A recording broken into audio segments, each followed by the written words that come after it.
یہی فورس بعد میں روسی فیڈریشن کے دفاعی ڈھانچے کا بنیادی ستون بنی اور آج بھی روس کی نیوکلیئر صلاحیت اسی پہ انحصار کرتی ہے۔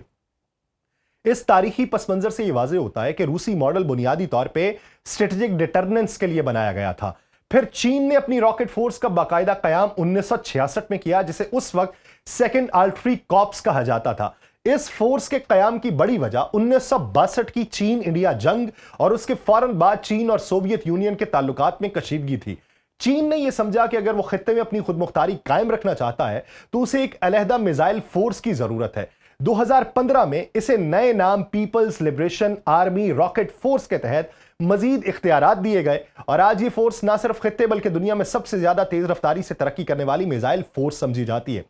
انڈیا نے راکٹ فورس کے قیام پر نسبتاً اس کے بعد توجہ دی۔ اس کی بنیادی وجہ یہ تھی کہ انڈیا روایتی طور پہ اپنی فضائیہ اور توپ خانے پہ زیادہ انحصار کرتا تھا، لیکن 1999 کی کارگل جنگ اور بعد میں 2019 والا جو تنازع تھا، اس میں دلی نے یہ سمجھا کہ اسے ایک علیحدہ فورس کی ضرورت ہے جو کہ گہرائی تک حملہ کر سکے، اور اسی تناظر میں 2021 کے بعد انڈیا نے اپنی انٹیگریٹڈ راکٹ فورس کے قیام پہ کام تیز کیا اور 2023 میں درمیانی رینج کے نئے میزائل متعارف کروائے، اور یہ فیصلہ براہ راست پاکستان اور چین دونوں کے خلاف حکمت عملی سے جڑا ہوا تھا تاکہ زمینی سطح پہ فوری اور کم خرچ کارروائی کی جا سکے۔ اسی تناظر میں پاکستان نے آرمی راکٹ فورس کمانڈ کا اعلان جو ہے وہ 2025 میں کیا، لیکن 2024 میں اس کے اوپر بات چیت جاری تھی۔ لیکن انڈیا کے ساتھ حالیہ تنازع نے یہ واضح کر دیا کہ روایتی توپ خانہ اور ایئر فورس اکیلے جنگ کی نئی نوعیت کو نہیں سنبھال سکتے۔ 10 مئی کے حملوں اور پاکستان کے جوابی رد عمل نے فوج کو یہ سوچنے پر مجبور کیا کہ درمیانے فاصلے تک مار کرنے والے میزائل جیسے فتح 1 اور فتح 2 محض ایک ڈویژن یا محدود کمانڈ کے تحت نہیں بلکہ ایک علیحدہ اور مربوط فورس کے ذریعے زیادہ مؤثر ثابت ہو سکتے ہیں۔ اس طرح پاکستان کا ماڈل جو ہے یہ ان ممالک کے زیادہ قریب دکھائی دیتا ہے، لیکن اس میں چین کے انداز کی جھلک زیادہ شامل ہے، کیونکہ پاکستان اپنی فورس کو مکمل طور پہ ایک علیحدہ کمانڈ اور تیز تر فیصلہ سازی کے تابع کر رہا ہے۔ یوں تاریخی طور پہ اگر دیکھا جائے تو روس نے راکٹ فورس کو عالمی طاقت بننے کے لیے بنایا، چین نے خطے میں اپنی بقا اور اثر و رسوخ کے لیے تشکیل دیا، انڈیا نے پاکستان اور چین کے خلاف اسے تشکیل دیا، جبکہ پاکستان نے اپنے حالیہ جنگی تجربے سے سیکھ کے اسے فوری اور مربوط دفاعی ضرورت کے طور پہ کھڑا کیا ہے۔ اس تقابلی جائزے سے یہ بھی واضح ہے کہ اگرچہ ہر ملک نے اپنے حالات کے مطابق ماڈل اپنایا ہے، لیکن سب کا مقصد ایک ہی رہا ہے کہ جنگ کے دوران دشمن پہ سبقت لی جائے اور کسی بھی روایتی یا غیر روایتی خطرے کو فوری بھانپ کے اس کا جواب دیا جا سکے۔ تو پاکستان اس بدلتی دنیا کے ساتھ خود کو بدل رہا ہے اور یہ پیغام دے رہا ہے کہ دفاع کے محاذ کے اوپر ہم ڈٹے ہوئے ہیں اور جدت کو اپناتے ہوئے خود کو مزید مضبوط بناتے چلے جائیں گے۔ مجھے دیجیے اجازت، اللہ نگہبان۔